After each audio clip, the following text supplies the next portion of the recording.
Chris में प्यारे भाई और बहनों, आज के मनन चिंतन के लिए हम लेंगे संत मार्कुस का समाचार अध्याय 1 पद संख्या 21 से 28 तक। आइए हम वचन पढ़े। वे कफरनहूम आए। जब विश्राम दिवस आया तो ईसा सभागृह गए और शिक्षा देते रहे। लोग उनकी शिक्षा सुनकर अचंभे में पड़ जाते हैं, क्योंकि वे शास्त्रियों की तरह नहीं बल्कि अधिकार के साथ शिक्षा देते थे। सभागृह में एक मनुष्य था जो अशुद्ध आत्मा के वश में था। वह ऊंचे स्वर से चिल्लाया, ईसा नाज़री, हमसे आपको क्या आप हमारा सर्वनाश करने आए हैं? मैं जानता हूं कि आप कौन हैं, ईश्वर के भेजे हुए परम पावन पुरुष। ईसा ने यह कहते हुए उसे डांटा, चुप रह, इस मनुष्य से बाहर निकल जा। अब दूत उस मनुष्य को झकझोर कर ऊंचे स्वर से चिल्लाते हुए उससे निकल गया। सब चकित रह गए और आपस में कहते रहे, यह क्या है? यह तो नए प्रकार की शिक्षा है। वे अधिकार के साथ बोलते हैं, वे अशुद्ध आत्माओं को भी आदेश देते हैं और वे उनकी आज्ञा मानते हैं। ईसा की चर्चा शीघ्र ही गलीलिया प्रांत के कोने कोने में फैल गई। प्यारे भाई और बहनों, प्रभु विश्राम दिवस में सभागृह में गए। विश्राम दिवस आज के ज़माने में हमारे लिए है साबत, जो कहलाता है वह संडे है। संडे हमारे लिए क्या दिवस होता है?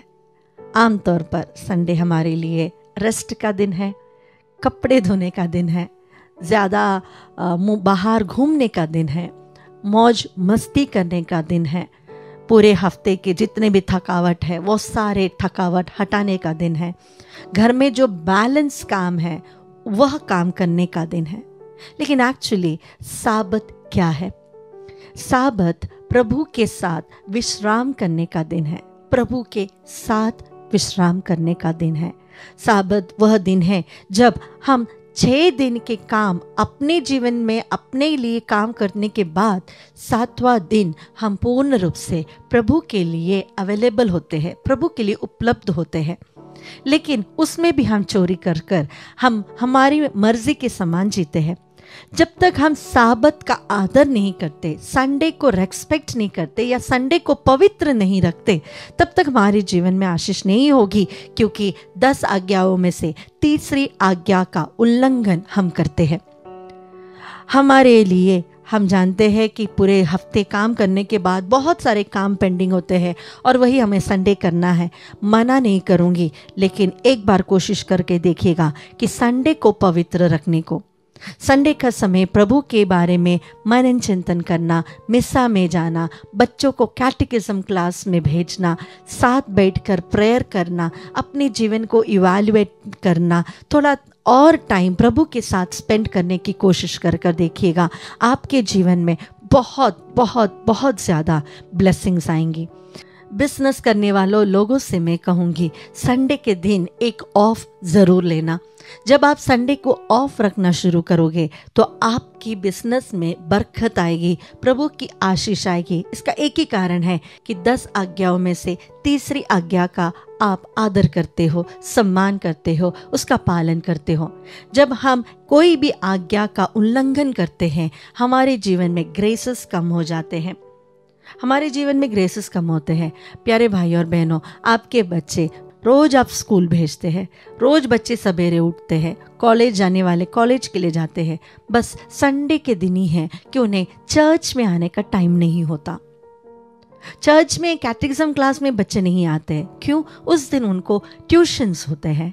प्यारे भाई और बहनों, अपने बच्चों को संडे का आदर करना, संडे को संडे जैसे मनाना, पवित्र रखना सिखाइए। आपके बच्चों के जीवन में ईश्वर को आप दीजिए। आप कितने तत्पर रहते हैं कि हमारे बच्चों को यहाँ ट्यूशन में भेजना है, कोचिंग क्लासेस में भेजना है, ये एग्ज़ाम्स लिखने के लिए भेजना है। हम कितनी कोशिश करते हैं कि हमारे बच्चे आगे बढ़ जाएं, लेकिन क्या हम कोशिश करते हैं कि हमारे बच्चे प्रभु की ज्ञान और प्रज्ञा में भी आगे बढ़ जाएं? क्या हम कोशिश करते हैं कि कैटेकिज्म क्लास हमारे बच्चे नियमित रूप से अटेंड करें? कितने पेरेंट्स हैं जो मिसा शुरू होने के बाद ही चर्च में एंट्री मारते हैं? संडे था तो इसलिए सोए गए, नहीं, संडे है इसलिए जल्दी उठना है ताकि वह समय हम प्रभु को दे सके। आइए हमारे जीवन में एक छोटा सी कोशिश करें कि संडे को पवित्र रखें, संडे का दिन प्रभु को प्रथम स्थान दे। मैं यह नहीं कहूँगी कि संडे के दिन आप घर से बाहर ना जाइए, यह नहीं कहूँगी कि संडे के दिन कोई काम ना करे, सब छोड़कर घर में बैठे रहे। नहीं, वो कहना सही नहीं होगा, प्रैक्टिकल नहीं होगा। लेकिन ये तो ज़रूर मैं कह सकती हूँ कि संडे के दिन प्रभु को इम्पोर्टेंस देना, प्रभु के कार्यों में इम्पोर्टेंस देना, वचन के लिए इम्पोर्टेंस देना, कैटेकिज्म क्लासेस में इम्पोर्टेंस देना, ताकि आप और आपके बच्चे, आप दोनों के जीवन में प्रभु की आशीष भरपूर हो।